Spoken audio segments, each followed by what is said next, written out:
বাৎসরিক পূজা অনুষ্ঠানে সবাই ইব্রাহিম রে ধরছে, ইব্রাহিম চল আমরা পূজা দিতে যাব।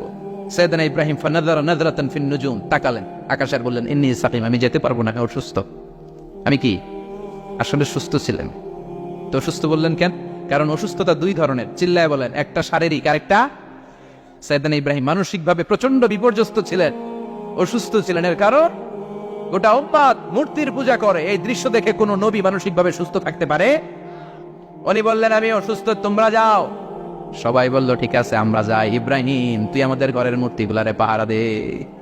মূর্তি পাহারাদার একজন ভালো লোক পাওয়া গেছে, মূর্তি পাহারা দেওয়ার জন্য ভালো একজন পাহারাদার পাওয়া গেছে। নাম কথা কন, কথা বুঝতে কষ্ট হচ্ছে মনে হয়।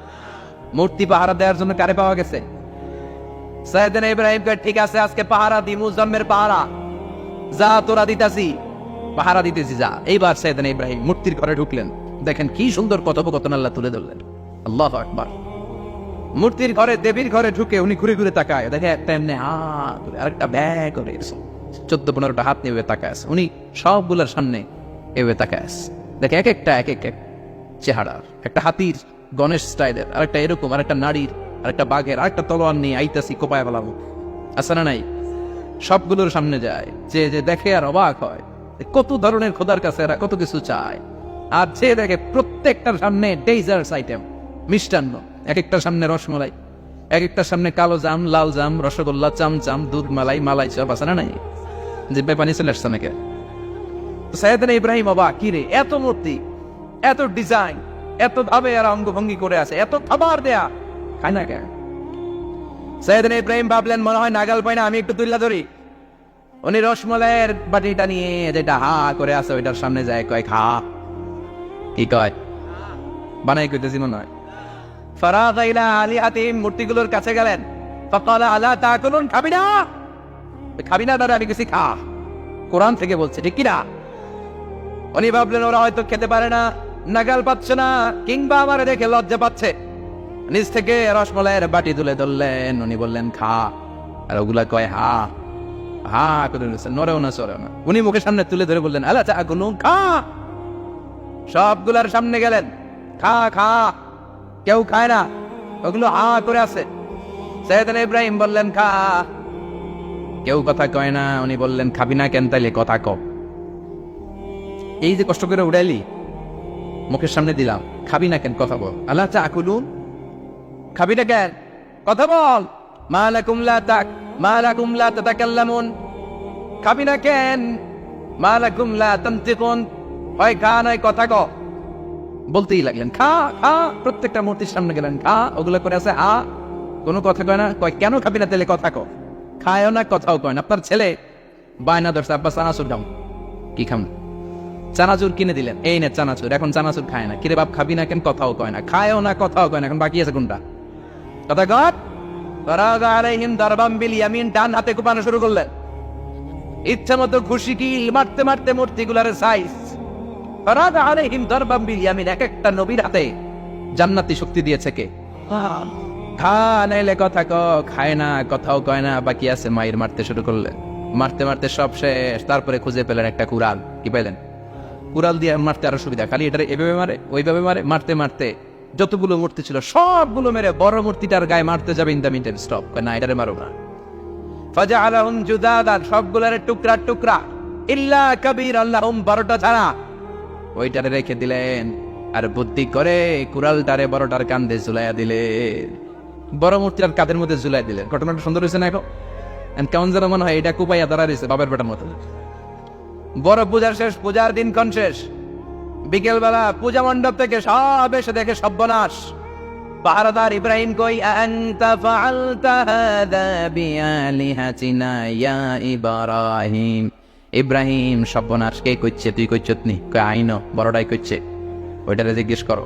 বাল ফাআলাহু কাবীরুহুম হাযা ফাসআলুহুম ইন কানু ইয়ানতিকুন, কোরআন থেকে বলছি, আমি করি নাই। ওই দেখ কুড়ালটা কার কান্দে? বড়টার কান্দে, ওইটারে জিগা। সবাই কই খাইছে। সবাই বলে ইব্রাহিম তুমি কি জানো না এগুলো কথা বলে না? সাইয়েদনা ইব্রাহিম বলে যে এটা কথা কয় না, ওইটার পূজা করস কেন?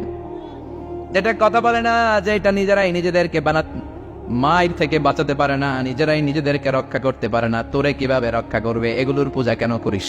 ফাবুহিতাল্লাযী কাফার। কারো কোনো জবাব নাই, লা জবাব। সবাইকে ইব্রাহিম তুই বড্ড বেড়ে গিয়েছিস, তোরে নমরুদের কাছে নেওয়া হবে, রশি দিয়ে পেঁচিয়ে নমরুদের কাছে নেওয়া হবে। নমরুদের নাম শুনছেন? শোনেন নাই বোধহয়, শোনেন নাই? পৃথিবীতে 4 জন বাদশা ছিল, যারা গোটা বিশ্বের বাদশা, গোটা বিশ্বের। 2 জন কাফের, 2 জন মুমিন। মুসলমানের একজন হচ্ছে যুলকারনাইন, আরেকজন হচ্ছে সাইয়েদনা সুলাইমান। কাফেরের একজন হচ্ছে বাখতানাসার, আরেকজন হচ্ছে নমরুদ। এই নমরুদের কাছে নিয়ে যাওয়া হলো রশি দিয়ে বেঁধে। এবার নমরুদের সাথে কি ডায়ালগ মারছে এটা তো আর কোরআনে নাই, কথা গো, এটাও আছে। নমরুদ বলে, ইব্রাহিম শুনলাম তুমি নাকি আমাদের খোদাগুলোরে মারছো, তুমি নাকি কোন আল্লাহর ইবাদত করো, তুমি নাকি কোন নতুন রবের তথ্য নিয়ে আমাদের বাবেল নগরীতে আগমন করেছো। আমি ছাড়া কোনো খোদা আছে বলে তো আমি শুনি নাই, এই বাবেল নগরীতে আমি ছাড়া কোনো খোদা আছে আজকে নতুন শুনলাম। কে তোমার খোদা, কি তার পাওয়ার? এবার ডায়ালগ মারা শুরু করলেন সাইয়েদনা ইব্রাহিম। সাইয়েদনা ইব্রাহিম বললেন, রব্বি আল্লাযী ইউহয়ী ওয়া ইউমীত। আমার রব এমন রব যিনি জীবন দেয় আবার মরণও দেয়। জীবন দেয় কে? মরণ দেয় কে? নমরুদ বলে, তাই তোমার আল্লাহ জীবন দেয় মরণ দেয়? আনা উহয়ী ওয়া উমীত। এবার নমরুদ ডায়ালগ মারতেছে, খালি ডায়ালগ, আনা উহয়ী ওয়া উমীত, আমিও তো জীবন দেই, আমিও তো মরণ দেই। সাইয়েদনা ইব্রাহিম বললেন, তুমিও যদি আমার আল্লাহর মতো জীবন দাও মরণ দাও, তাই দিয়ে দেখাও। নমরুদ জেলখানা থেকে 2 জন ফাঁসির আসামিকে ধরে আনলো।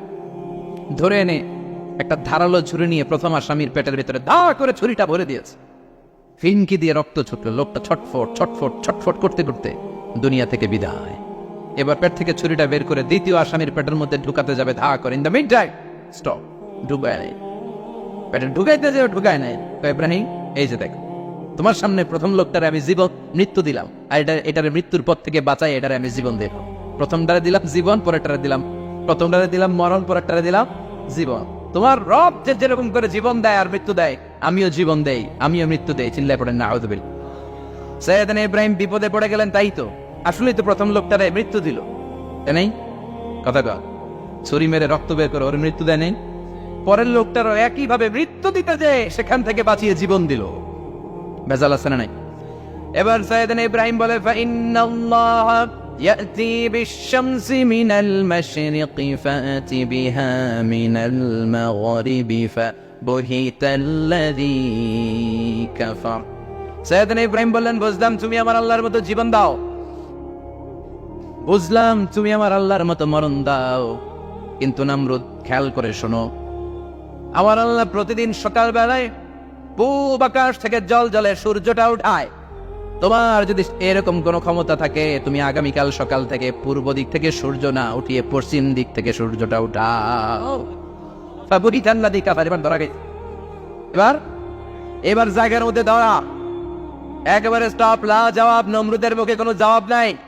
এবার নমরুদের মেজাজ নরম নাকি গরম? কথা কয়, গরম মেজাজ নিয়ে কয়, হাররিকু, এটারে আগুনে জ্বালা, এটারে আগুনে ফেল। নমরুদ বুঝে নাই যে আগুনের মালিক কে। বিশাল আগুনের কুণ্ডলি পাকিয়ে সাইয়েদনা ইব্রাহিমকে আগুনের মধ্যে ফেলে দেয়া হলো। হাতের মধ্যে রশি, পায়ের মধ্যে রশি, সারা দেহের মধ্যে রশি পেঁচিয়ে আগুনের কুণ্ডলিতে ফেলে দেয়া হলো।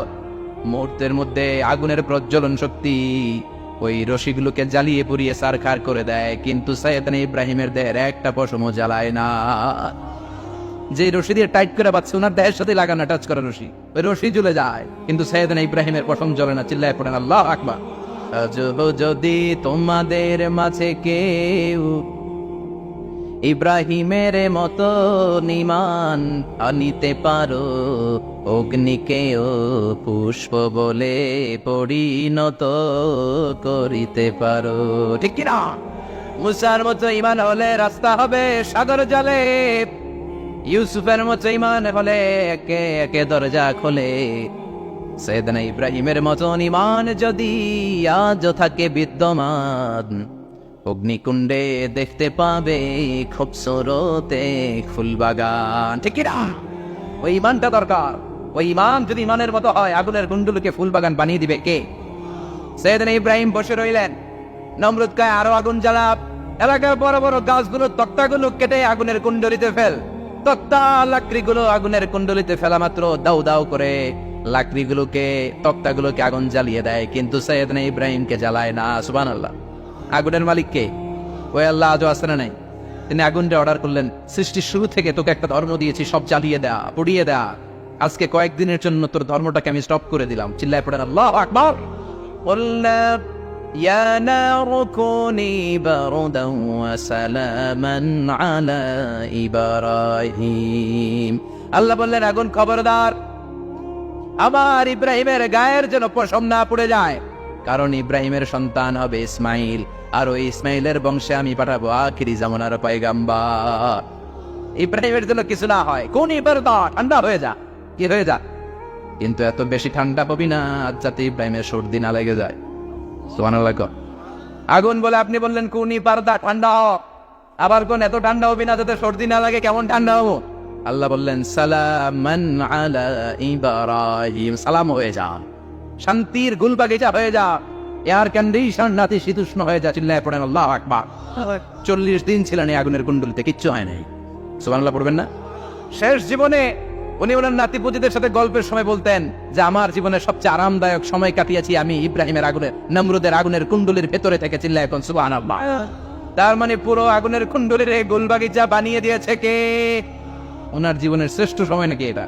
সবচেয়ে আরামসে নাকি কাটিয়েছে এই আগুনের কুণ্ডলির ভেতরে। চিল্লায় পড়েন আল্লাহু আকবার। এবার আল্লাহ ডেকে বলে, নমরুদ অনেক হয়েছে, আর না, অনেক চান্স তোমারে দিছি আমি, অনেক ছাড় দিছি, মাগার ছেড়ে দিব না। আল্লাহ কি দেয়?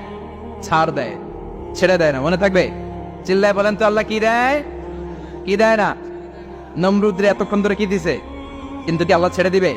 কথা বলেন। আল্লাহ বলে, তোরে মারতে আমার কামান লাগবে না, গোলা লাগবে না, ফেরেশতা লাগবে না, তলোয়ার লাগবে না, নমরুদ তোরে মারবো আমি ল্যাংড়া মশা দিয়া। ফারসালাল্লাহু তাআলা বাউদা, আল বাউদাতু জুদ্দুম মিন জুনুদিল্লাহ। এই মশাগুলো আল্লাহর সৈনিক। কথা কন, এই মাছিগুলো আল্লাহর সৈনিক, এই সাপ আর ব্যাঙগুলো আল্লাহর সৈনিক, এই বাতাস আল্লাহর সৈনিক, এই মাটি আল্লাহর সৈনিক। মাটি যদি কাঁপাকাঁপি শুরু করে বসে থাকা যাবে?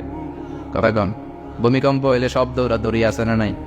আগুন লাগলে দুর্ঘটনা আছে না নাই? বাতাস যদি 70 থেকে 80 কিলোমিটার বেগে ছুটে আসে, দুর্ঘটনা আছে না নাই? ফারসালাল্লাহু বাউদা, আল্লাহ একটা ল্যাংড়া মশা পাঠালেন। এই ল্যাংড়া মশা নাকের ভিতর দিয়ে ঢুকে মস্তিষ্কের মাঝখানে যে কামড়াতে শুরু করেছে। মশার কেমন খাইছেন না আপনারা?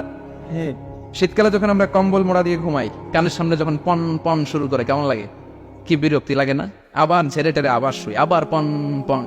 তো পন পনের আওয়াজই আমাকে সহ্য হয় না। ওই মশা নাকি দিয়ে ঢুকে এদিকে কামড়া, ওই বেটার কেমন লাগে? কথা কন। নাকের ভিতর দিয়ে মশা ঢুকে ভিতরে কুটকুট কুটকুট করে কামড় বাড়ে। এই কামড় খাইয়া নমরুদ এবার নাচানাচি শুরু করছে। I M A disco dancer. Or dance দেখে সবাই হাসে, একেবারে I M A disco dancer.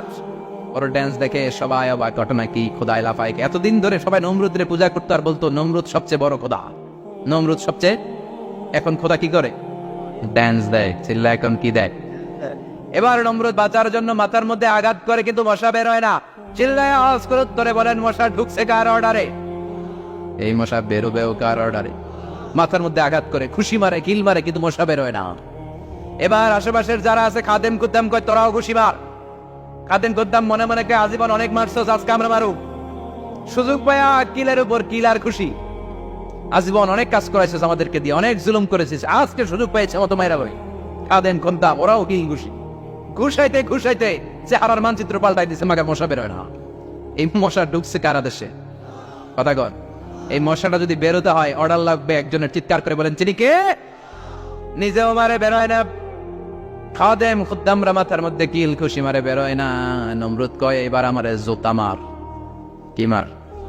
আমরা পরি প্লাস্টিকের জুতা, বাটার জুতা, অ্যাপেক্সের জুতা। আগে পড়তো খরমের জুতা। খরমের জুতা বানাই কি দিয়া? কথা কন। এবার কাঠের জুতা দিয়া খাদেম খুদ্দামরা মাথার মধ্যে বাড়ি। পিটাইতে পিটাইতে মাথাটাকে ফাটিয়ে রক্তাক্ত করে জামিনের মধ্যে নমরুদরে শুইয়ে দিয়েছে। আর আল্লাহ সৈনিক সেই বাউদা মশা নাকের ভেতর থেকে শূন্যে উড়াল মেরেছে। চিল্লায় পড়েন আল্লাহ।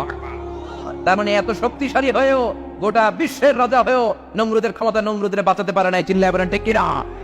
এজন্য ক্ষমতা কাউরে বাঁচাতে পারে না, দাপট কাউরে বাঁচাতে পারে না, অহংকার কাউরে বাঁচাতে পারে না, সৈন্যবাহিনী কাউরে বাঁচাতে পারে না।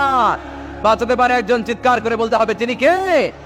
পৃথিবীতে কেউ তো স্থায়ী হয় না, হোক না সে ফেরাউন কিবা নমরুদ, কেউ ভাবে চিরদিন রয় না, কেউ ভাবে চিরকাল রয় না, পৃথিবীতে কেউ স্থায়ী হয় না।